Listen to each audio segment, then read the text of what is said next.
A gente vai falar sobre terrorismo nutricional. Ei, que tal, Marerê, uma confusão, uma gritaria nessas redes sociais. E o nosso querido Guilherme Bacelar, nutricionista, né, vai estar aqui com a gente para debater um pouquinho desse assunto, né? A busca incansável pelo corpo perfeito, né? E o emagrecimento em curto prazo, né, acabam mexendo aí com a cabeça, né, das pessoas. É uma coisa impressionante. E o nutricionista Guilherme Bacelar está aqui, né, justamente para nos esclarecer sobre esse assunto. Ô, Guilherme, eu já quero começar a falar sobre, né, essas alternativas, né, loucas de dietas extremas e restritivas que acabam causando aí também, às vezes, um efeito rebote, né, como a gente comenta, né, que aumenta até a fome. É isso mesmo? Isso mesmo, Léo, perfeito. Boa tarde, viu? Seja bem-vindo aqui. Eu queria agradecer aqui o espaço, né, da TV Aratu para a gente falar um pouquinho de nutrição, que é muito importante no tratamento e na qualidade de vida da saúde das pessoas, né? Eu queria comentar que o terrorismo alimentar é um assunto bem polêmico, né? Mas é importante nós nutricionistas batermos muito, né? Como você mesmo falou, às vezes você restringe tanto aquele planejamento alimentar ou demoniza alguns alimentos que a pessoa sente tanta falta que às vezes de uma fuga, ela começa a se alimentar de alimentos que não são indicados, hipercalóricos. E de uma forma excessiva, né? De uma forma excessiva, né? Nós, seres humanos, não fomos feitos para sermos restritos, né? E aí acaba tendo esse efeito, como você mesmo falou, rebote, engordando até mais mesmo do que era antes, né? A restrição, ela não é indicada. Essa restrição não é indicada, eu acho que em lugar nenhum. Acho que tudo que é demais é sobra e sobra ninguém quer. Eu comento sempre isso. Agora, eu particularmente, a gente está falando sobre, né, esse terrorismo nutricional, eu creio que isso começou muito, né? O especialista até com a gente aqui, o nutricionista Guilherme Bacelar, vai me tirar essas dúvidas. Porque eu vejo grandes profissionais que comungam do seu mesmo pensamento. Já recebemos aqui inúmeros nutricionistas, né? Tenho amigos que são nutricionistas e comungam da mesma fala, do que você está falando. E a gente percebe que esse terrorismo nutricional começou a ficar muito em voga, começou a aparecer e criar realmente toda essa celeuma com as redes sociais. Porque aí, meu irmão, você não tem o controle, todo mundo se sente no direito de falar arbitrariedades, falar o que quer, sem ter realmente nenhum embasamento, e acabar, né, criando todo esse terrorismo que chega até você de uma forma desnecessária. Perfeito, Léo. Eu costumo falar que antigamente era de médico e louco, todo mundo tem um pouco, né? Hoje é de médico, louco e nutricionista, todo mundo tem um pouco. Eu acho que isso começou até um pouquinho antes, não sei se a gente se recorda, há pouco tempo, o ovo era demonizado, né? O ovo não prestava, o ovo era ruim. O ovo um dia é seu amigo, você dorme, o ovo virou inimigo. Perfeito. Você vê como isso é até engraçado, né? O ovo, não sei se vocês sabem, é o segundo melhor alimento do mundo. Ele só perde para o aleitamento materno. Então, a gente chegou a ter um alimento, né, perfeito, excelente, em quantidade de nutrientes, visto como o pior alimento. Depois de um tempo, a gente viu aí o pão, se tornou um alimento demonizado, né? E você vê que a tapioca ganhou muita força na época, e sendo que o pão só não é indicado para quem tem intolerância ao glúten, né? Porque a tapioca até mesmo é mais calórico, tem um índice glicêmico maior, e para as pessoas que buscam emagrecimento, é menos indicado que o pão. E o pão ganhou essa fama de terror. E agora, recentemente, a gente teve essa questão dos refrigerantes, que o pessoal debate muito. Qual é melhor, o refrigerante ou o suco de laranja? E tudo isso o pessoal faz empiricamente. Com as redes sociais, como você mesmo comentou, ganhou-se força, porque todo mundo acha que pode dar o pitaco e achar qual é o melhor atalho. E, na verdade, não existe atalho, tá, gente? Você pode se alimentar de qualquer tipo de alimento, dentro do planejamento, dentro das suas características. E lembrando que não é uma receita de bolo, né? O meu é tipo 1, o seu, Léo, é Justamente. outro, seu peso é 1, seus objetivos são outros. Então, na verdade, o que você precisa mesmo é de um planejamento alimentar para você adequar suas necessidades, tanto afetivas, né, de relacionamento e de carinho mesmo, que às vezes afeto, você tem aquele alimento que lhe remete sua família ao interior, aquela comida de sua avózinha que ela fazia lá pela manhã. Então, na verdade, nutrição é muito mais complicado e complexo do que simplesmente você emagrecer ou você ganhar. E dá para fazer isso de maneira orgânica, sem medicação, se adequando ali a cada dia, com aquele chocolatezinho que você gosta, com aquela pizza. Lógico que você faz uma adequação juntamente com o seu paciente, sem problema nenhum, de maneira que eu digo, né? Fácil, rápida e orgânica. Cada caso é um caso, né, minha gente? Perfeito. A dieta que serve para Leonardo não serve para Guilherme, não serve também para você. Então, se tem que, né, emagrecer, quer fazer aí uma dieta balanceada, procure um especialista e eu sempre vou estar, né, marcando ponto nesse assunto aqui. Temos perguntas dos nossos telespectadores na rua e eu já quero começar dividindo isso com o nosso nutricionista Guilherme Bacelar. Pode soltar aí a primeira pergunta. O leite é prejudicial ao nosso corpo? Não, de forma alguma, Léo. Eu até ia trazer o leite, acabei não falando um pouco. O leite se tornou o grande vilão, né? Como se fosse um alimento ruim, inflamatório. O leite, na realidade, ele tem algumas propriedades para algumas pessoas. Que ele tem a desbiose, que é causada muitas vezes pela caseína, que é um tipo de proteína, até mesmo a PLV, né? Que é aquela alergia à proteína do soro do leite. E algumas pessoas têm intolerância à lactose. A inflamação que o leite, desculpe te interromper, inflamação que às vezes o leite causa, isso é lenda ou existe para algumas pessoas essa inflamação? Perfeito, Léo. E existe para algumas pequenas pessoas, uma pequena quantidade de pessoas, né? Que tem intolerância alergia à proteína do leite ou intolerância à lactose, que mesmo assim vem causado com desbiose. Algumas pessoas têm até alguns sintomas respiratórios, mas a grande população não tem problema nenhum em tomar seu leite tranquilamente. Talvez a gente trocar ali pelo leite desnatado, pela questão de taxa mesmo de gordura, não pelo leite ser melhor ou pior, mas para um controle mesmo das taxas ali nutricionais. Próxima pergunta, bora lá. É verdade que eu devo cortar os carboidratos da minha vida? Não. Faça isso não, minha irmã. Ó, eu tô com um especialista aqui do meu lado, mas eu já vou até te ajudando. Não faça isso não, minha irmã. Não faça não, para você não dar aquela enlouquecida, pelo amor de Deus. Perfeito, Léo, perfeito. As pessoas demonizaram, né? Aí falam que o carboidrato é o vilão. O carboidrato não é, nunca foi o vilão. Inclusive, a principal ferramenta, né, que eu poderia dizer do carboidrato é fornecer energia.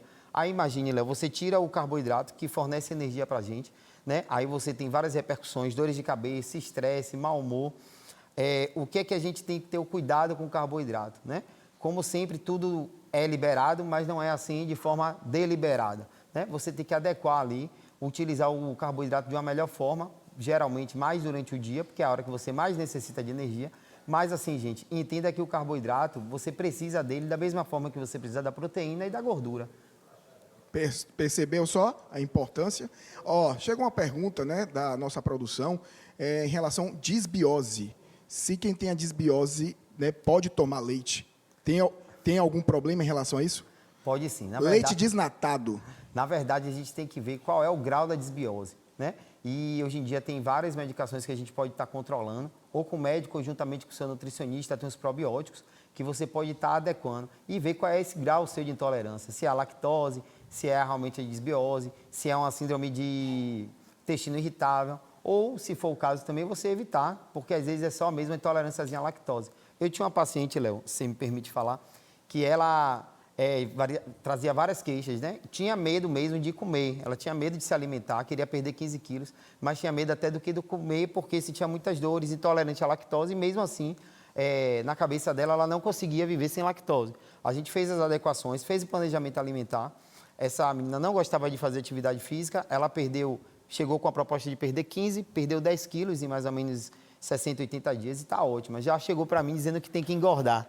Aí eu já tive que explicar que o processo não é de engorda, a gente vai aumentar ali as taxas calóricas dela. E aumentar, né, a massa muscular dela. Isso, com alimentos saudáveis, deixando a proteína ali em uma taxa bacana para ela poder treinar, ganhar massa muscular. Hoje, como eu falo, a nutrição realmente tem o poder de mudar a vida das pessoas. Com autoestima e tudo mais. Autoestima, começou a treinar, gostou de fazer atividade física, porque a atividade física, eu entendo, são 1h30, 2 horas que você vai tirar da sua rotina hoje, né?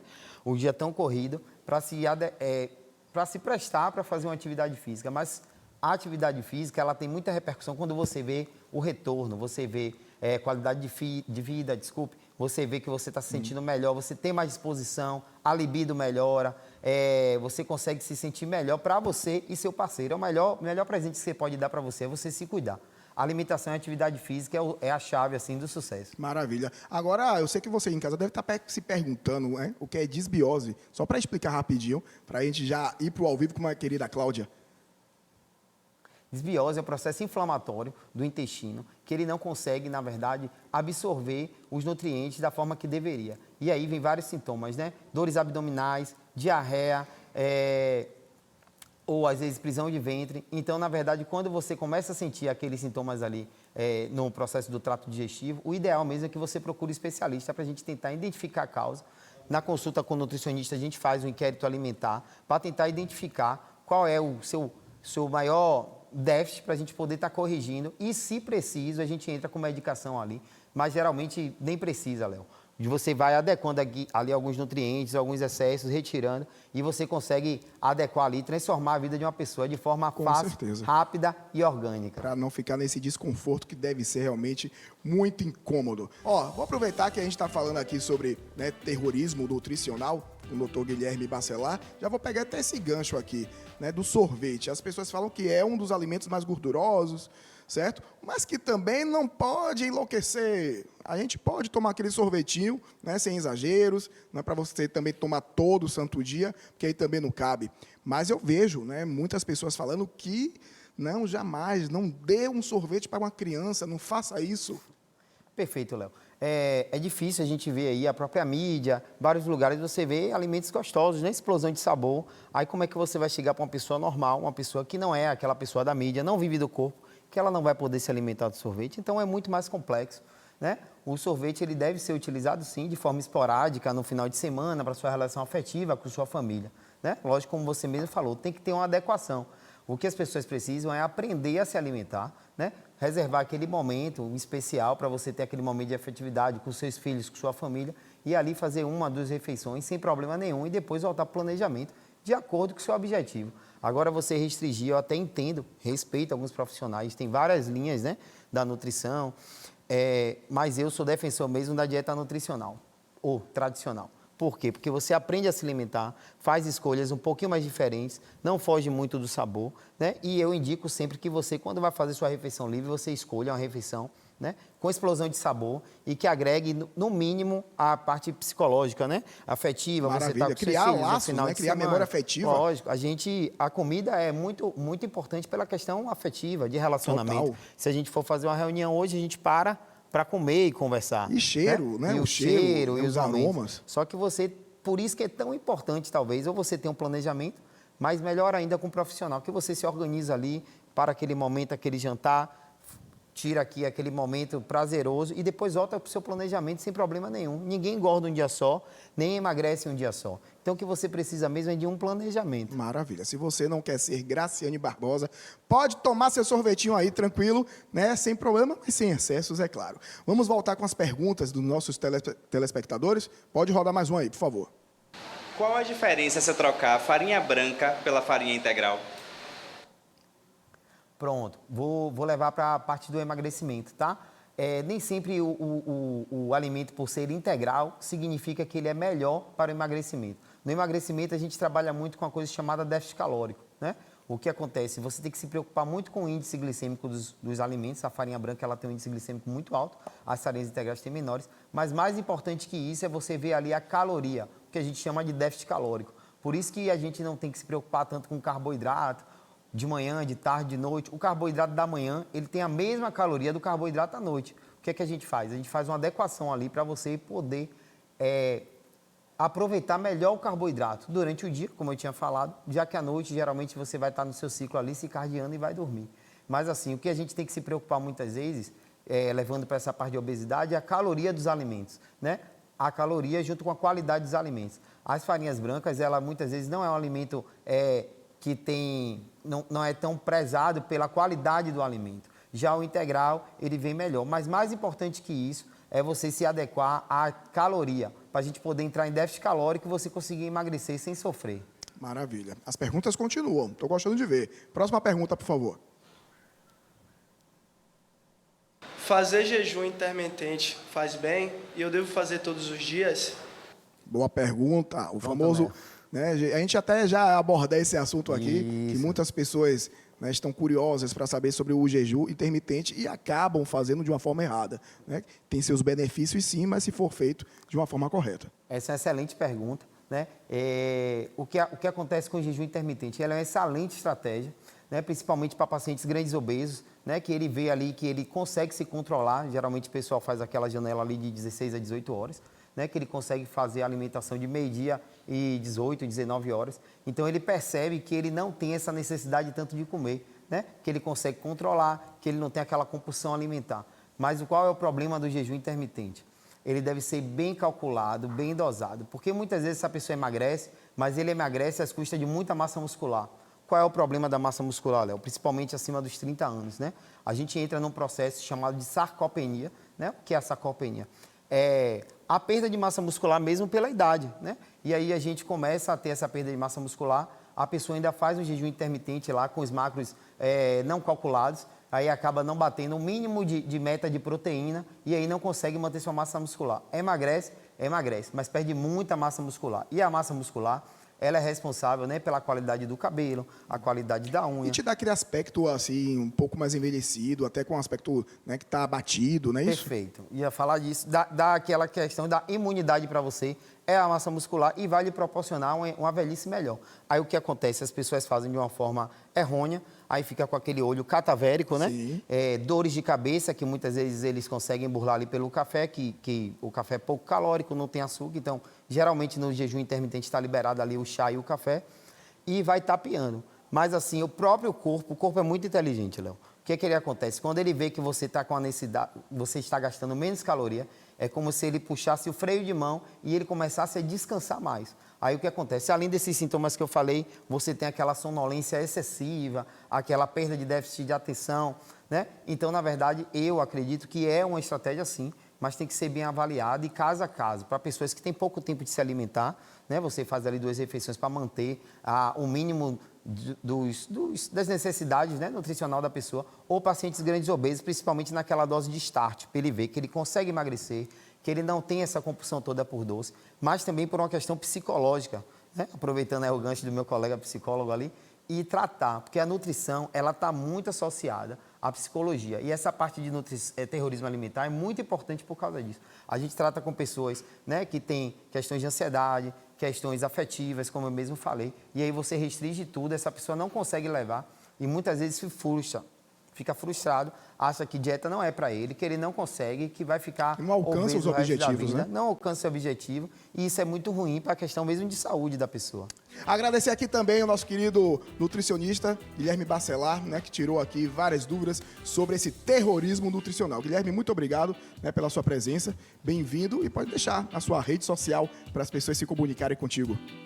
Eu que agradeço, Léo, né? E nesse mundo de tanta informação, mas desinformação, é muito importante você procurar. E se você quiser um profissional sério, né, para te ajudar, você procurar a sua melhor versão. Meu nome é Guilherme Bacelar, eu sou nutricionista esportivo com ênfase em hipertrofia, emagrecimento, e estou aqui para te ajudar a você buscar a sua melhor versão. Muito obrigado.